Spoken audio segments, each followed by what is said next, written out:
Hiya, fam. Welcome back. Hope you guys are having a great day. I'm Joe. I'm Dan. We're back with another reaction. We got another MCU pitch meeting. Which one is this, Dan? This time we're on to Iron Man 2. Yes. Think we're in the right order I here. think it's just the last one we have to watch before we get to Avengers. Yay. Okay. Well, let's go see what this is about. Cheers to you, fam. Enjoy. So you have an Iron Man sequel script for me? Yes, sir, I do. So you know how everyone loved the first Iron Man movie? It's I mean, okay. yeah, that's why we're talking right now. That's a very good point. Anyway, I asked myself, how can we make people like this movie like 5 times more than that one? Oh yeah? What'd you come up with? Well, I figure we could take what should probably be like 5 separate Iron Man movies and cram them all into one. Oh, Are you no. worried it's gonna feel disjointed and all over the place? Well, to be honest, at first I was worried, but then I was like, I'm hungry, and I went to get a burrito and completely forgot For about God's it. sake, come on, Whoops, guys. Oopsie. So what are all these storylines we're gonna be following? Well, there's one about the government wanting to get their hands on Tony's technology. There's another about Tony's competitor Justin Hammer trying to replicate his tech. There's a whole thing where Tony has daddy issues. There's a thing about him handing the company over to Pepper Potts and also he's in love with her. Then there's a bad Russian guy that's trying to kill him, and then there's a whole thing about Tony slowly being killed by his own suit. That should definitely be more than one movie. That's yeah, it's gonna complicated. be a real cram fest. And you said Tony's being killed by his suit? Yeah, he's being poisoned by the arc reactor thing in his chest. The arc reactor that's powering the magnet keeping shrapnel out of his heart? Yeah, so he's gotta figure something out or he's gonna die. I mean, why doesn't he just swap that out for another non-toxic power source? He literally had that thing running on a car battery in the first movie. Well, Very the true. arc reactor also powers the suit, so I guess he wouldn't be Iron Man without it. Oh, so the arc reactor has to be inside his chest cavity for the suit to work? Well, no, because Rhodey is able to put on a suit later and he doesn't have an arc reactor in his chest cavity. So it seems like Tony has a pretty easy solution here. Yes, yeah, he well, does. Eventually he is gonna solve it. Oh, how does he do that? By synthesizing a new element. What? Yeah, it turns out his dad had discovered a new element, and so he hid the plans for it in a diorama so that his son could decipher it in the future. Seems Why? overly complicated. Yes. Oh yeah, it's super complicated and way over the top, but he ends up figuring it out. Yeah, but when he discovers the plans Jarvis is like, bad news, Tony, this element is impossible to synthesize. Oh, so what does Tony Can't do? be. He immediately does it. But how? Being smart and doing it. Why even mention that it's impossible to do if we're just gonna have him do it immediately? Because it's dramatic, if you say so. I do. So anyway, there's also this bad guy named Whiplash. Oh, what's his deal? Well, Tony's dad completely ruined his dad's life, so he wants to kill Tony. Okay. So he builds an arc reactor of his own and makes these crazy whip things. Is he not able to make anything better than whips? Oh no, he definitely is. an odd But his weapon villain choice. name is Whiplash. Oh, so he has to make whips at least once in the movie. Exactly. Very smart. Jeez. Anyway, so he goes to this race in Monaco and just starts chopping up cars with his whips. What's his plan here? To kill Tony. How's he supposed to do that by chopping up race cars? Well, at the last minute before the race, Tony actually got into one of the cars. Oh, how did Whiplash know he was gonna do that? He didn't. It was completely spur of the moment. Yeah, so he- what was he his shouldn't plan know to that. kill Tony if he hadn't gotten into a car randomly? I don't know. Fair enough. Anyway, so then Happy Hogan is gonna have to rush to bring Tony his suit. Oh, that's exciting. Happy Yeah, so he's Hogan. gonna have to drive against traffic on the racetrack, but before he leaves, he's like, come on, Pepper, come sit in the back seat. Why would he bring her on that insanely dangerous mission? So she can be there. But anyway, so then they're gonna ram into Whiplash with their car. But I'm guessing his armor blocks the damage. Oh, he doesn't have armor. What? You know, he's like practically bare-chested. Yeah, he's half Well, then naked why out didn't there. any security guards shoot him or something? I don't know. I guess they were busy with other stuff. Huh? Busy day at the racetrack. Anyway, God. so Come then on, Happy's guys. gonna ram It his is car into Monaco. Whiplash like 4 times. So Whiplash dies? No, because when cars ram into people, it doesn't do any damage to the human body. Yeah. Oh, learning new stuff about cars is tight. I'm gonna go play in traffic right after this. Oh, video. no. I God. can't recommend that enough. That's gonna be awesome. Oh yeah, it No, is. it's not. So anyway, Justin Hammer is gonna hire Whiplash to make some tech, but he's gonna end up making a bunch of drones in an Iron Man suit of his own. Oh, so there's gonna be a final battle where Tony fights someone who also has a suit? That's right. Didn't we do that in the last movie? Yeah, Yes. yeah. Well, people did like that movie, so I guess it makes sense to do it again. My thoughts exactly. So how does Tony bring him down? Well, Whiplash opens his helmet mid-fight for no reason, so Tony and Rhodey are able to blast him and do some serious damage. Wow, super nice of him to expose a huge weak spot in the middle of a fight to the death. Yeah, Yes, it's it was. definitely helpful of him to do that. Now, I don't quite understand what Whiplash's personality is supposed to be. Well, he's Russian, and also he has a bird. That's it, pretty much. I love it. Great. Also, I hate to do this, but we kind of have to hype up the Avengers in this movie. Is there something you can shoehorn in there? Are you asking me to shove another story thread thread into this movie? Yeah, I guess I Enter am. Well, Black hell Widow. yeah, I can. Super easy, barely an inconvenience. Oh, Oh, really? man, I missed What's it. Black Widow in there? What's she gonna do? She's gonna be there. That is great. Pretty They can much. also have Nick Fury show up. Maybe they're assessing if Tony's good for the Avengers. Well, let's not get too ahead of ourselves here. Oh, well, at the end, I'll have him be like, you know what? We don't want you on the team, but you could be a consultant. Oh, wow, so there's not gonna be any payoff to the story thread in this movie. I love it. Oh, yeah, it's gonna be a huge tease that's only gonna pay off in a couple of years. I love the sound of that. We should do something like that in every movie. No. Sounds good to me. Great. So you're cool with the script? Yeah, it sounds great. I'm sure everyone's gonna be really pumped to come back for the sequel. Oh, yeah, why wouldn't they be?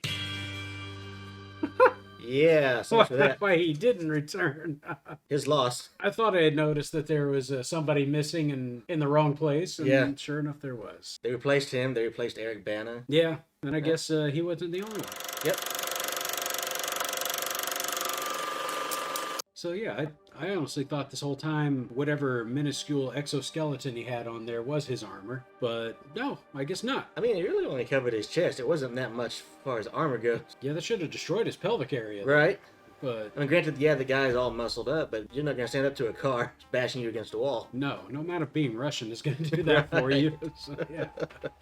He's right there. There's a lot going on with this, you know, with the whole poisoning thing, the Avengers thing. You got him trying to get his life together with Pepper. You got him basically trying to become like a superstar now. It's a very convoluted film. There were times that the film was actually making me angry and putting me in Tony's corner there Mm-hmm. because everybody was trying to take things away from him in this movie is what I felt like.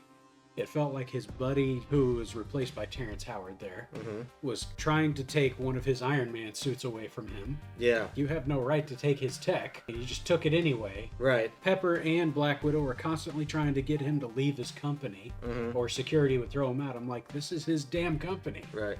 You can't do this. Well, I mean- I don't care if he's self-destructive. He can be self-destructive all he wants. That's the thing, though. If you're self-destructive and you own the company, though, it's bad for the company's reputation because, especially if you're a shareholder of that company, like, you're probably mad that he stopped selling weapons the last time around and now he's just out there making a fool of himself publicly all the time. Yeah, but didn't he go before Congress and expose another guy while he was in there? Expose two guys for that matter? He did. Don't get me wrong. He's doing good work, but he's still a danger to himself and to others, I think. I mean, if he's got that suit and he's flying around out there drunk, he's going to kill somebody eventually. Maybe, but I still think you trying to take things take things that are his away from him is not the way to go about it. But then again, I don't have another answer for you because he's a billionaire. Mm-hmm. He doesn't play well with others already. Mm-hmm. So how do you deal with that? Well, thanks too. I'm wondering why he would even want to keep the company. Like you said, he's a billionaire.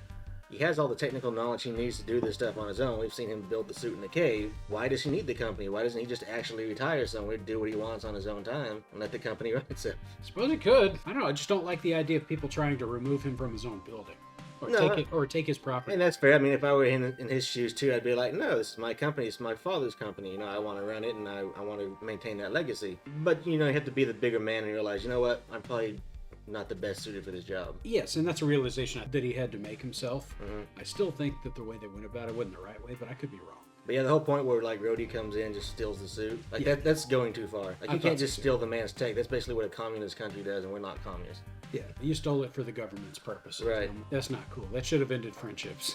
Right. So, but then again, Tony, I felt like Tony would be too smart to let it just simply fall into his hands. Mm-hmm. It's not. I think Rhodey still got the suit, don't he? But he didn't earn it. He stole it. Well, at least he figured out how to use it, and you know, used it to some good in some of the movies. But Oh well, he wasn't my favorite. yeah, You know what? In the grand scheme of things, even though Tony is the genius here, Rhodey is probably the better suited to be doing these jobs. When you think about it, now that I think about it, he's a 'cause- military man. He's disciplined. He knows what he's doing. yes, Then again, you know, with Tony Stark's intelligence, you have to think too. He's got some value out there. he was able to take him on himself too. Mm-hmm. I guess there's give and take here then. Yeah, the movie overall, you know, not the best movie, and I think he pretty much pointed out why. You know, there's a little bit too much going on there, and not enough, I guess, emphasis on creating a really good villain. Less of a villain, more of a victim. Right. So And really, that's kind of been the whole weakness of all the Iron Man movies. The villains just aren't that interesting. yeah, sometimes it'd be like that though. Yeah. Oh well, there are cool villains in the MCU nonetheless. Yes, and much later films. And I guess we'll get on to those next time. I guess we're just going to move on there, fam. Still enjoyed this one. It was funny. But as always, if you're brand new to this channel, be sure to like, subscribe, hit the bells. Check us out on the things up above there. And like and subscribe again. But as always, this is Cocktail Flicks. I'm Joe. I'm Dan. And we'll catch you on the flip side. Cheers to you, fam. Cheers to you, Dan. Cheers to you, Joe. Later, guys.